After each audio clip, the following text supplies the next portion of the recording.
Hey, it's Tara with Reiki on the Run, and I wanted to talk about 5 things I would do differently um, with my mother's cancer diagnosis.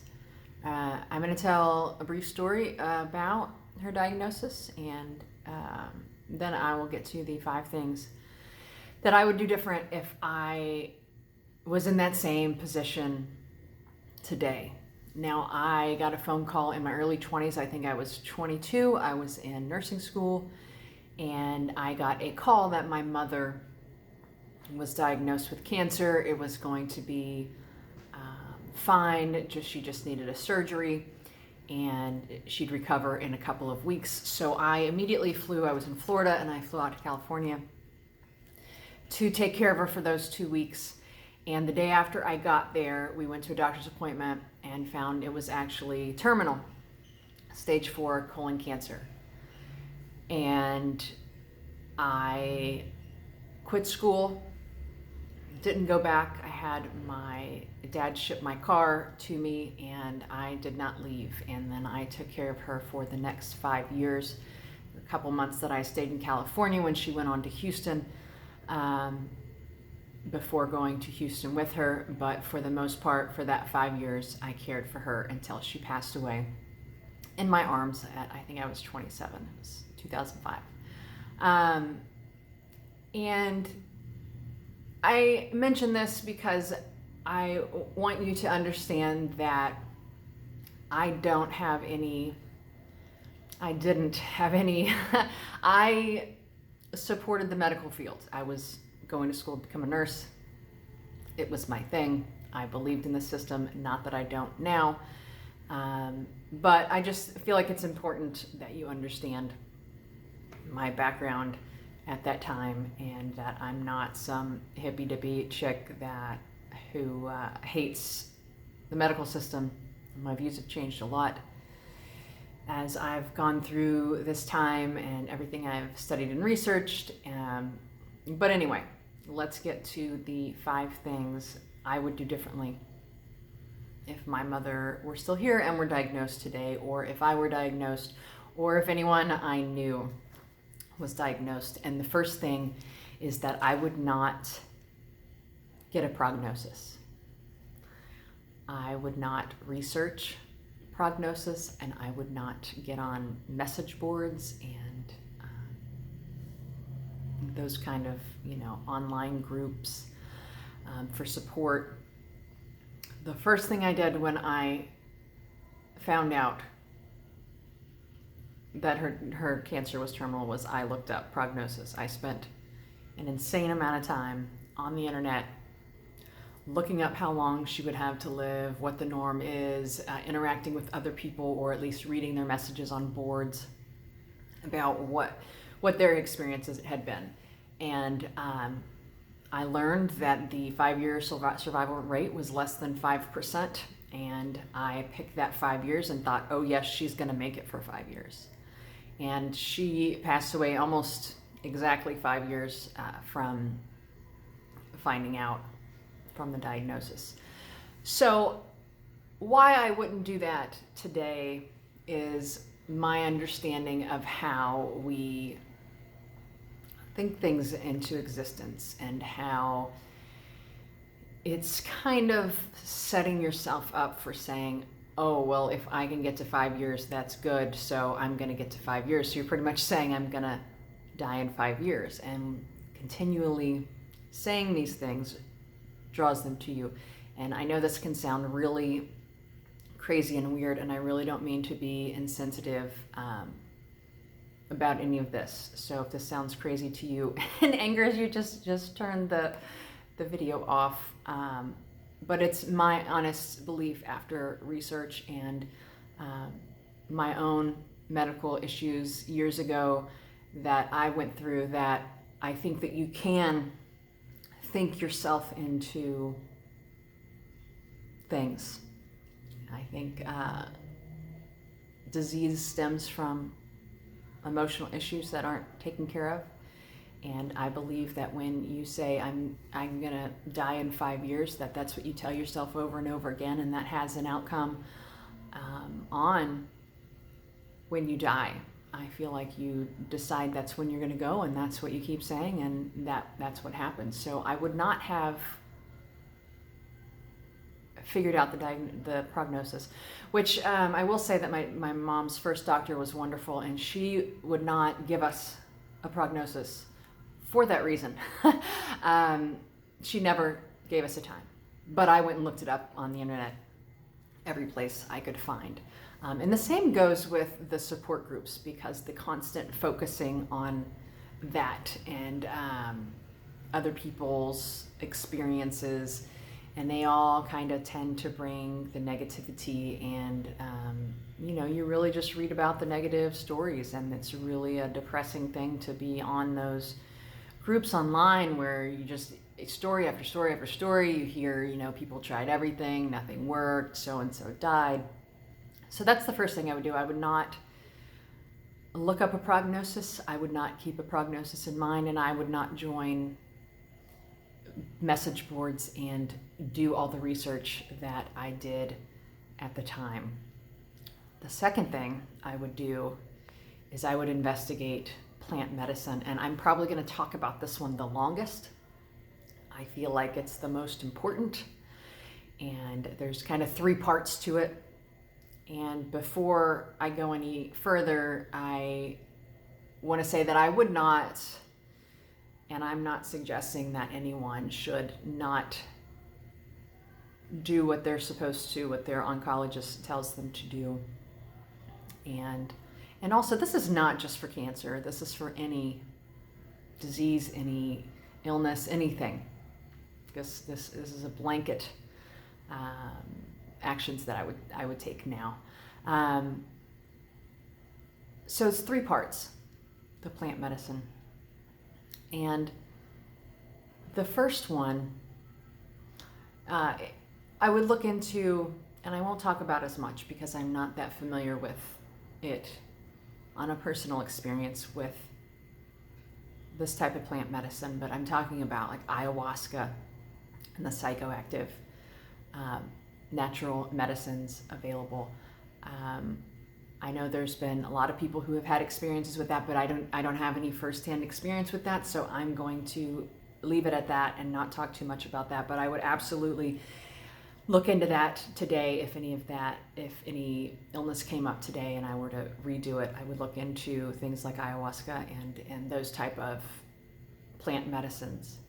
The one I want to talk about mainly is medical marijuana. So this is an interesting thing. I had never heard of medical marijuana before my mother got sick, and I didn't even hear of it when she was sick. I did not use marijuana at the time. I had when I was in high school. I tried it, but I didn't. I always felt paranoid and stupid, so I didn't use it at the time. I had a boyfriend at the time who did, but I just didn't like it. But I had never heard the term medical marijuana. I never heard the term plant medicine. None of that. And I never heard any of that until way after my mom had passed. But my mom had smoked marijuana back in her day, and she asked me to get it for her. So I did. And I had to do so illegally. And it was actually kind of funny. I would go and get it from my boyfriend, and as I was driving it to our house, I would be paranoid as hell, and I could just imagine the conversation getting pulled over and being like, no, it's for my mom. just yeah, that's going to go over well.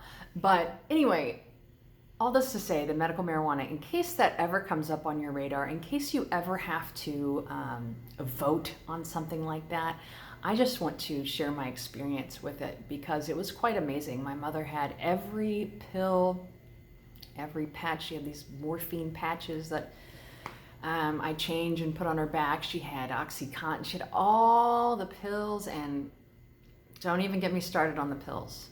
She had one pill, just one pill that she used to get was $189 per pill. We won't get into that topic of how much money the pharmaceutical companies are making off of sick people, but which, kind of leads you to wonder, why is this plant medicine illegal?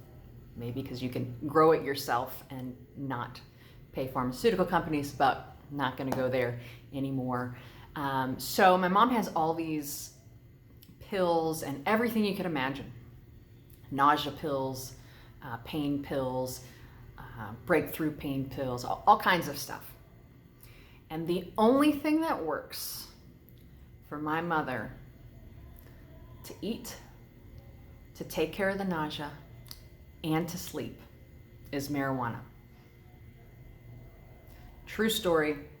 I had no dog in that fight. I had no interest in marijuana, medical or recreational, didn't know about it. But I can tell you 100% as her caretaker that when she used marijuana, the pain went away, she could eat, and she wasn't nauseous. And this is a big deal. It's a really big deal. So I would definitely, if you have cancer, if you have an illness that's very debilitating and you aren't getting relief, look into it. Look into it. There's more and more people now. There's a lot of states in the US that allow for medical marijuana. It's a real thing. And I'll say there's a girl years ago when I was on Facebook that I used to follow, and I think her name was Alexa or Alex, I don't know.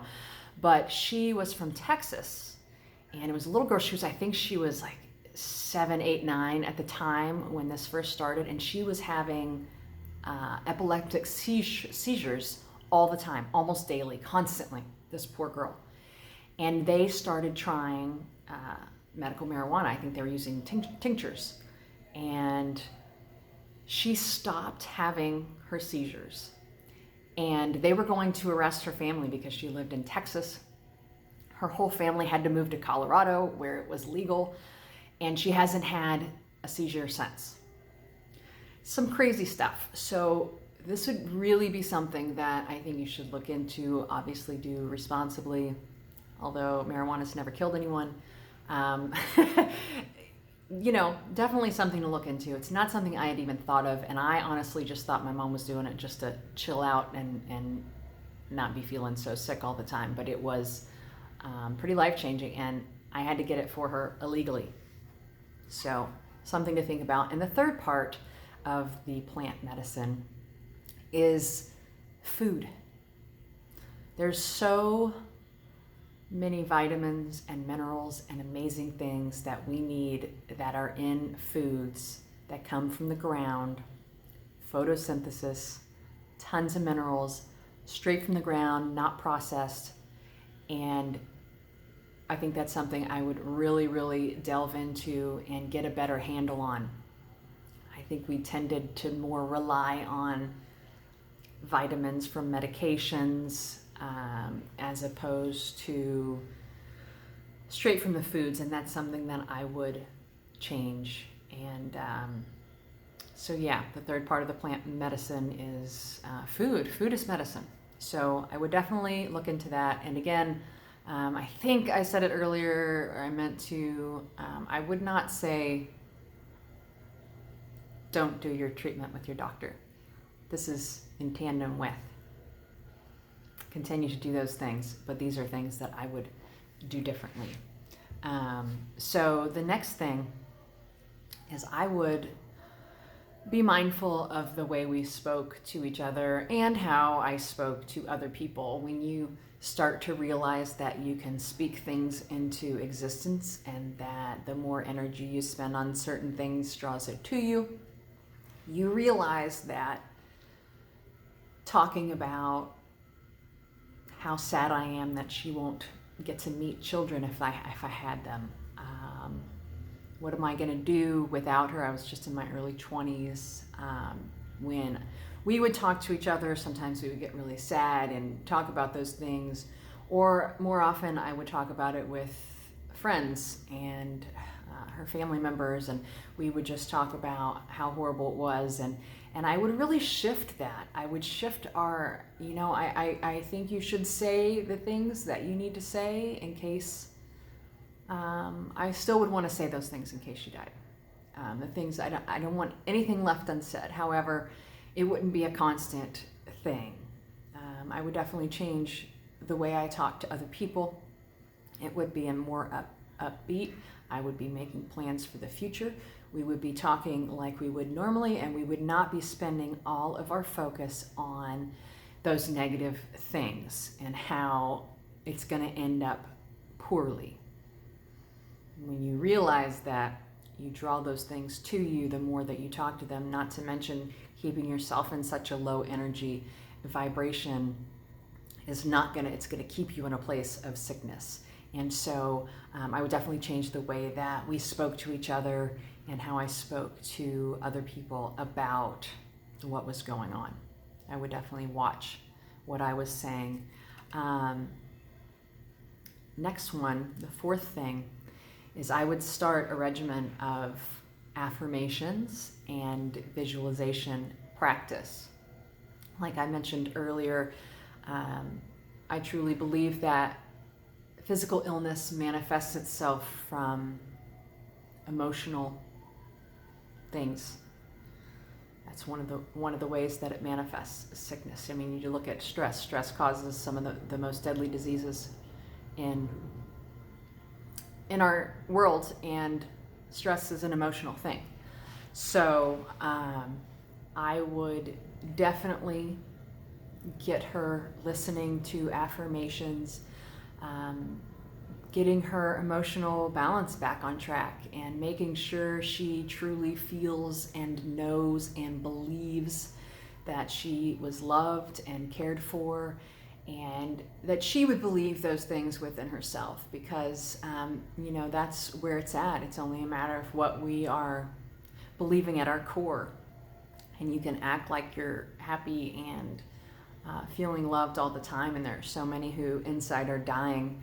And so I would definitely get her on a regimen of that, of listening to affirmations. You can listen to them while you're awake, really good right before you go to sleep, overnight.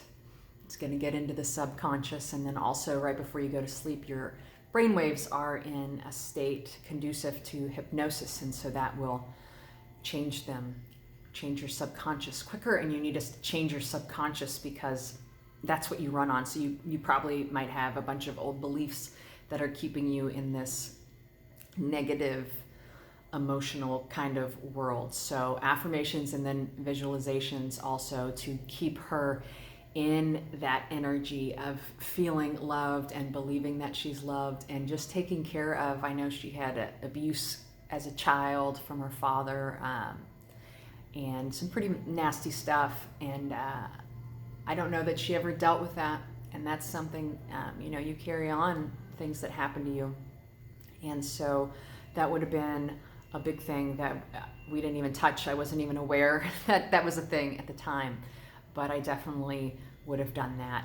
And the last one, I would have studied Joe Dispenza's work. Joe Dispenza is an author, and I think he was a chiropractor back in the day. I'm not sure, some sort of, not a medical doctor, but in the medical field. And now I don't know if he was writing books when my mom was sick, but if it happened today, I would definitely be checking out Joe Dispenza. He had an accident. He was on a bike ride, I'm thinking like a triathlon or something. And it was, a bunch of people, and the cops were directing traffic, and they told him to go, and this truck was coming at the same time, or the cop told him to go or told the truck to go, whatever. He smashed and pretty much ended up like paralyzed, I think, or close to it. Spine was all jacked up, and they were talking about major surgery, and he decided to try a different thing. And hold on, I'm going to close the door so we don't have to hear that. Okay, a little quieter.